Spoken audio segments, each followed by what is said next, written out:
بسم الله الرحمن الرحيم. السلام عليكم ورحمة الله وبركاته. ازيكم يا حبايبي؟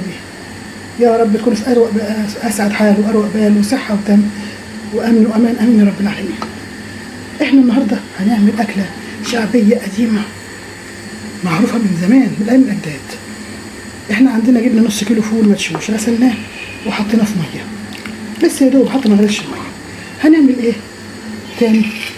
خطوة خطوة كده بالراحة. هنجيب شوية توم وبصل وهنحطهم كده عليهم. الأكلة دي والطريقة دي الطريقة القديمة أوي، يعني دي اللي كانوا بيعملوها الأجداد. كمان شوية بقدونس خضرة أيا كان شبت بقدونس بس مش هتفرق. ده كان مجمد عندي في التلاجة. دي أول خطوة، وهنعملها بالطريقة القديمة، طريقة الأجداد، لا هي بطريقة الكبة زي بتاع اليومين دول ولا بطريقة الخلاط. الطريقة اللي طلعنا لقينا أهلنا بيعملوها وأجدادنا، أمهاتنا وأجدادنا بيعملوها. دي أول خطوة، ومع بعض هاو نشوف الخطوات التانية. البصارة دي أكلة مغذية جدا ومحبوبة جدا، وناس كتير على فكرة ما بيعملوهاش صح، وفي ناس بتعرفها تعملها مظبوط. عشان كده أنا قلت أقدمها لولادي واخواتي وحبايبي، مع يعني ايه، نفكر بعض بيها، لان اكله حلوه جدا وشعبيه وجميله جدا وماشيه في الصيف وفي الشتاء. المهم ما نكترش ميه، احنا بقى سيبناها فتره وبيتابعها اهو. بصوا عامل ازاي الفول بدا يتكسر والخضره بدات تندمج معاه. برضه لسه هنزود شويه ميه صغيره، بس ما نزودش كتير عشان لو طريت فملهاش لازمه. شويه شويه كده البصاره استوت اهو. بصوا الفول عامل ازاي والخضره كل حاجه استوت. دي الطريقه القديمه، طريقه الاجداد، ده الطريقه الصح. لان الطريقه الجديده هقول لكم الفرق بين الجديد والقديم واحنا بنعملها مع بعض. انا دلوقتي هصفيها هسيبها تبرد واقول لكم هنعمل ايه. بصوا يا حبايبي، احنا حطيناها في مصفى كده عشان تتصفى. دي الطريقه القديمه، طريقه الاجداد اهي. هنبدا ايه، نحركها كده بالراحه عشان سخنه مولعه.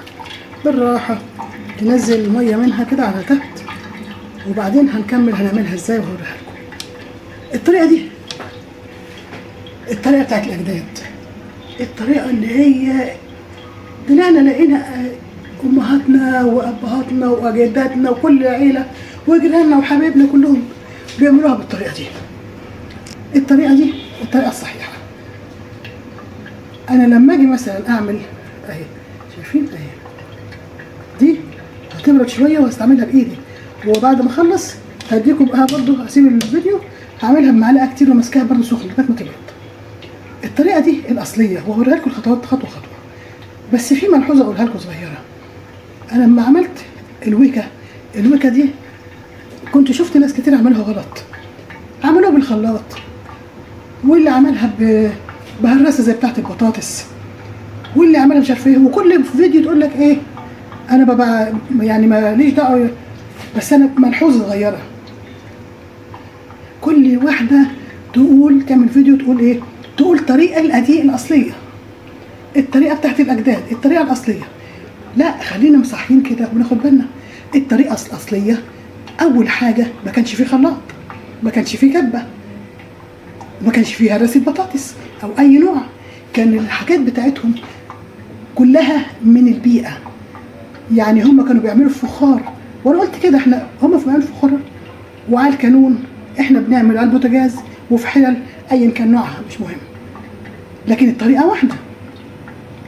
كمان المفراك بتاع الويكه ما كانش لا هراسه ولا خلاط ولا كبه.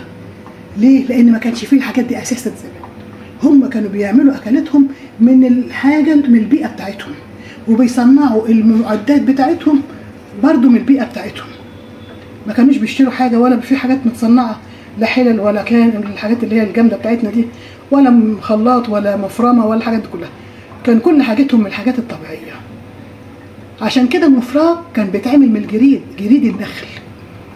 لكن ان انا اجي اعمله في الخلاط ولا في مرسى البطاطس واقول دي الطريقه الاصليه، يبقى انا بكذب. انا ما بحبش ازوق الحاجه، وبحب اخليها زي ما هي.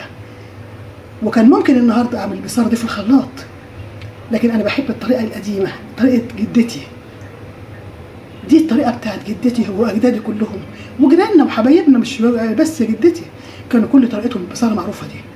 وهقول لكم يعني الصح الواحد يقول حاجه زي ما هي، ما يزودش وينقص، عشان دي امانه اوصف وصفه واقول دي كانت كذا، اقولها بالظبط. ولو في حاجه مش عارفاها معقول ما اعرفش، او اقول مش عارف كانوا بيعملوا ايه وانا ضفت كذا. لكن الحاجات دي امانه، المفروض الواحد يقولها زي ما عارفها بالظبط. لكن ده الطرق اللي انا اتعلمتها من جدتي في الصعيد. وطبعا دي في البلة برضه في مصر موجوده الاكله دي، مش مختصره على الصعيد، لان الصعيد لهم نوع بصاره تاني مختلف عن بتاعتنا دي برضه، بس كانوا بيعملوا دي ودي.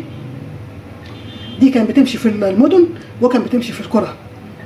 الطريقه بتاعتنا دي الطريقه القديمه الاصليه.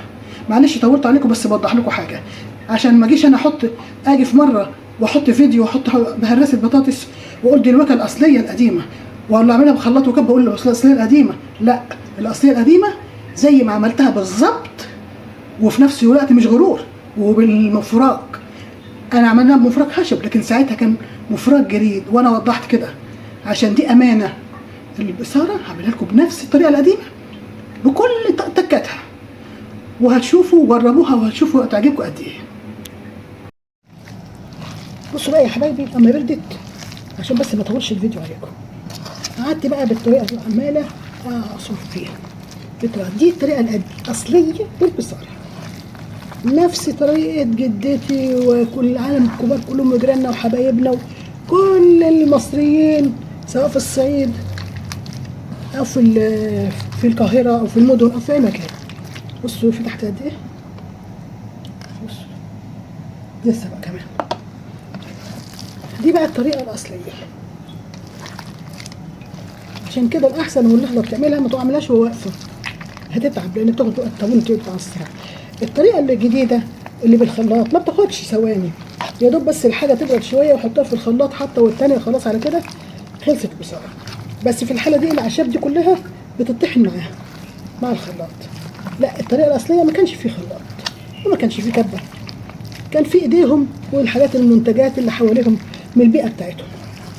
يعني الويكا مفراق، في اكلات تانية برضو ليها حاجه تانية بس مش مفراق، برضو حاجات خشب. البصاره كانت بالعباره عن الحاجات دي الخضره. او بالامانه صح، عشان اني بنسى حبايبي، انا حطيت اما حطيتها على النار وبدات الخضره تفك، لان كانت عندي في الفريزر لقيتها قليله، حطيت قد اللي حطهم مرتين عشان يبقى كده بالامانه، عشان ما اقولش ان انا حطيت جزء واقول ايه خلاص حد تيجي تعملها بنفس الطريقه هتلاقي الخضره قليله. لا، انا حطيت قد اللي الخضره اللي حطيتها مره تانية، يعني مره كويسه يعني. لان الخضره عندي ما كنتش قادره اظبطها غير لما حطيتها على النار وفكت، فلقيتها عايزه تاني، حطيت لها تاني مره كويسه يعني. قد اللي حطيتها دي كويسه مليانه يعني، وفر يمكن اكبر منها بشويه صغيره عشان للامانه، لان برضو مهم قوي يبقى لونها اللون المعروف بتاع البصاره. انا هخلص دي وكل فتره والتانيه احنا مش عايزين نخليها تخف، لو خفت يبقى وحشه. كل فتره والتانيه نعمل ايه؟ ننسم شويه ميه صغيره عشان بس نطري الحاجه عشان تبدا تطلع لنا الخليط بتاعها.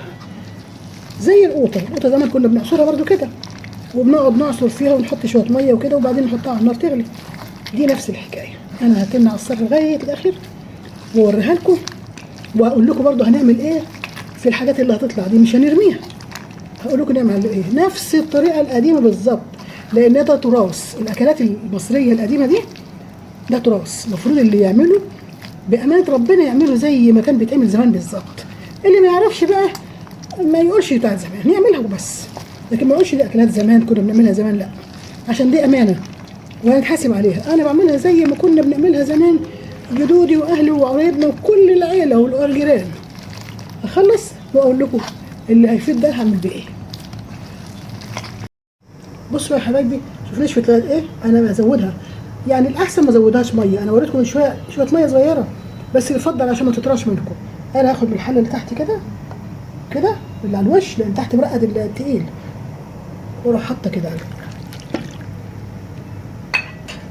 وابدا برضو اصفيها كده، عشان لو في اي حاجه لسه ما نزلتش من لسه فول ناعم لسه والخضره، يبقى برضو اقدر اطلعها اهي، واصف وادعك على الارض كده، على المصف كده، ايدي وادعك كده، يعني امشيها مش بس كده وبس، لا يعني اعملها كده.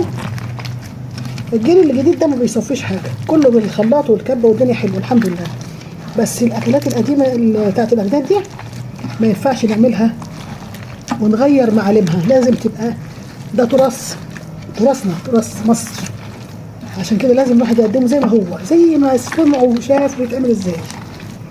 نكرر الحكايه دي برضو، كل شويه ما نحسها خلاص نشفت ناخد شويه من الخلطه اللي تحت ونحطها برضو عليه ونعصر، ونضغط بايدينا وبنمشيها على البتاع، يعني ضغط ايه كده بحيث بتصفي كل اللي فيها. دي مفيده جدا، كلها بفوائد. البصاره دي اكله شعبيه بس مغذيه يعني متكامله كده سبحان الله، وبسيطه ورخيصه. بص كيلو فول واحد يعمل اكله تكفي يومين ثلاثه عنده. هكمل واجيلكم. بصوا بقت عامله ازاي كده، تعرفوها خلصت كده، بس اتعصرت على الاخر. الاعشاب بتاعت البقدونس بانت اهي على الاخر، ولو في دور فول ما استواش كويس قوي لا باين برضه، يعني كده خلاص كل حاجه مظبوطه. التوم والحاجات التانيه كلها اتهرست قوي كده، ما فيهاش ميه خلاص.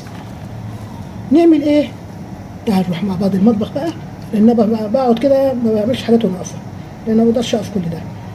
هروح المطبخ بقى واقول لكم احط ايه يا حبايبي، والتكات الصغيره كده.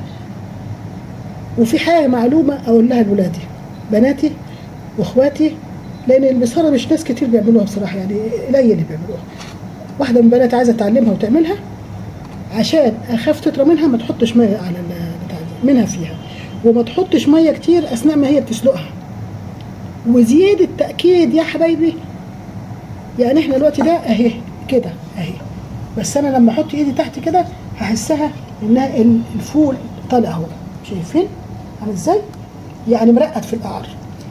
لو واحده من بناتي حست ان واخواتي حست انها ممكن تكون طلعت منها، تعمل ايه؟ هنا اللي على الوش ده خفيف والقعر هو التقيل، تاخد شويه من دول في كبشه وتحطهم في اي حاجه، حله كزرونه طبق اي حاجه، بحيث ان هي تحط على النار وتظبط نفسها.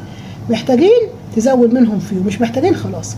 الكلام ده اللي لسه ما عملش اول مره، بس اللي عامل قبل كده عارف هو يظبطها ازاي. يعني انا عارف احطها كده على النار على طول خلاص الحمد لله، واضيف لها الحاجات بتاعتها. خليكم معايا هندخل المطبخ سوا. كده حطيناها على النار وحطينا معاها شويه كمون وشويه ملح. ايه اللي هنعمله تاني دلوقتي؟ احنا كمان هنا عاملين بصله محمرينها ومجهزينها. لما كنا بنجهز البصاره جهزنا البصل بتاعها. البصل اهو، ده بصل محمر، حمرنا البصل دي وحطيناها. طبعا دي في بصل تاني هتحط بس مش في الحله كده.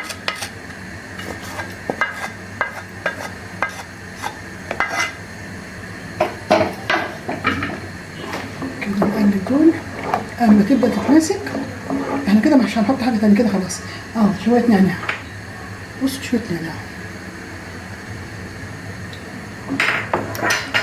كده الحاجات بتاعتها كلها خلصت. هنقلبها وتاخد لها غلوه ونبدا نغرفها. وهجيلكوا بعد ما تخلص.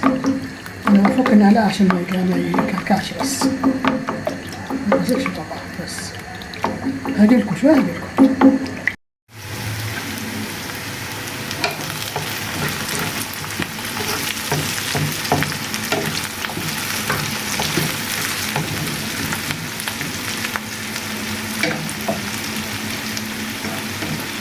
كده بنحمر البصل لانها سخنه مره، فلازم تهدى عشان اعرف احط ايدي فيها واقدر امسكها كويس. فكده بنحمر البصل. احنا بنحمر بصل معين شويه هنحطهم على الوش من جنب ايدهم وشويه هيتحطوا. هوريهم لكم دلوقتي على الفول التاني. المهم احنا بنحمر شرايح ونوع مقطع عادي. هخلص برضه خطوه خطوه واجيلكم. دي بقى يا حبايبي البصاره المصريه الاصلي بتاعت جدودنا، يعني طلعنا لقينا كل حبايبنا بيعملوها. هنا بصل ده المحمر اللي احنا هنحطه على الوش. كل واحد يحط زي ما ممكن نحط كده شويه في الوش وخلاص، ممكن نزوقها زي ما احنا عايزين كده وكده وكده.